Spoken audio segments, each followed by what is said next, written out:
तीन याद रखने योग्य बातें। एक राजा के 3 पुत्र थे। एक दिन राजा ने सोचा कि अपने पुत्रों को ऐसी शिक्षा दी जाए जो उनको भविष्य में काम आ सके और वो राज्य का शासन संभाल सके।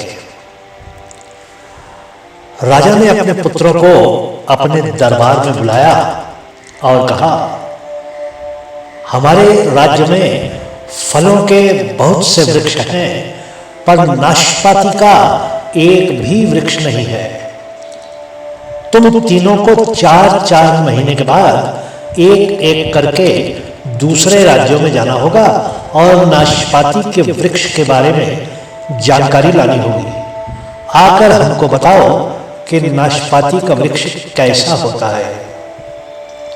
राजा के पुत्र पिता की आज्ञा अनुसार 4-4 महीने बाद यात्रा पर गए और जानकारी प्राप्त करके वापस आ गए। राजा ने उन तीनों को अपने दरबार में बुलाकर उनको नाशपाती के वृक्ष के बारे में जानकारी देने को कहा। राजा के पहले पुत्र ने कहा, पिताजी, नाशपाती का वृक्ष तो बिल्कुल सूखा हुआ और टेढ़ा मेढ़ा होता है। दूसरे पुत्र ने कहा, नहीं पिताजी, नाशपाती का वृक्ष तो बिल्कुल हरा भरा होता है, पर उस पर एक भी फल नहीं होता।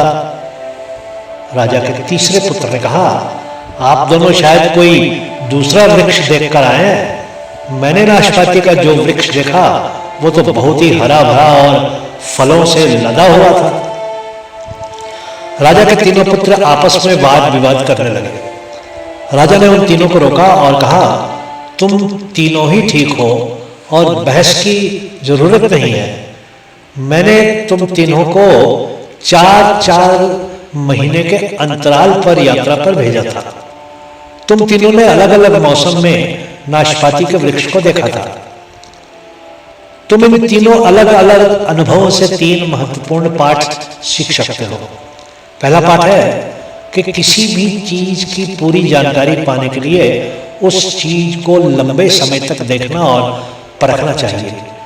ये सभी वस्तुओं और सभी व्यक्तियों पर लागू होता है। दूसरा पाठ है कि मौसम तो बदलते रहते हैं और अलग अलग मौसम में वृक्ष अलग अलग रूप में होते हैं, कभी सूखे हुए तो कभी हरे भरे। इसी तरह मनुष्य के जीवन में भी उतार चढ़ाव आते रहते हैं। बुरे वक्त में धैर्य बनाए रखना चाहिए क्योंकि मौसम और समय तो बदलते रहते हैं। तीसरा पाठ है कि सिर्फ अपने आप को ही सही मानकर अपनी बात को सही साबित करने की जिद नहीं करनी चाहिए। औरों की बातों को भी सुनना चाहिए।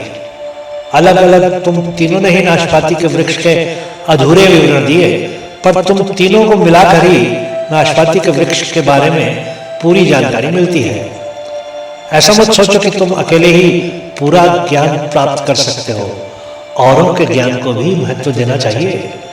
किसी भी ज्ञानी व्यक्ति से जानकारी प्राप्त करने में कभी भी संकोच मत करो। मित्रों, कहते हैं ना कि आधा ज्ञान खतरनाक होता है।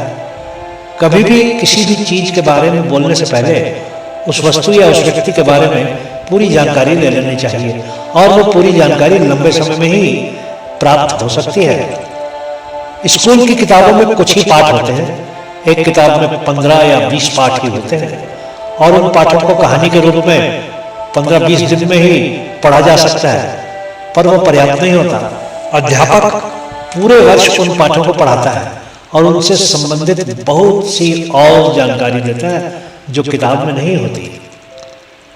कभी भी किसी भी चीज और किसी भी व्यक्ति के बारे में टिप्पणी करने से पहले पूरी जानकारी ले लेनी चाहिए, नहीं तो आपकी स्थिति भी उन नेताओं की तरह होगी जो अनाप शनाप बयान देते रहते हैं और रोज गिरगिट की तरह अपना बयान बदलते रहते हैं या कहते हैं मेरे कहने का मतलब ये नहीं था या मेरे बयान का गलत अर्थ निकाला गया।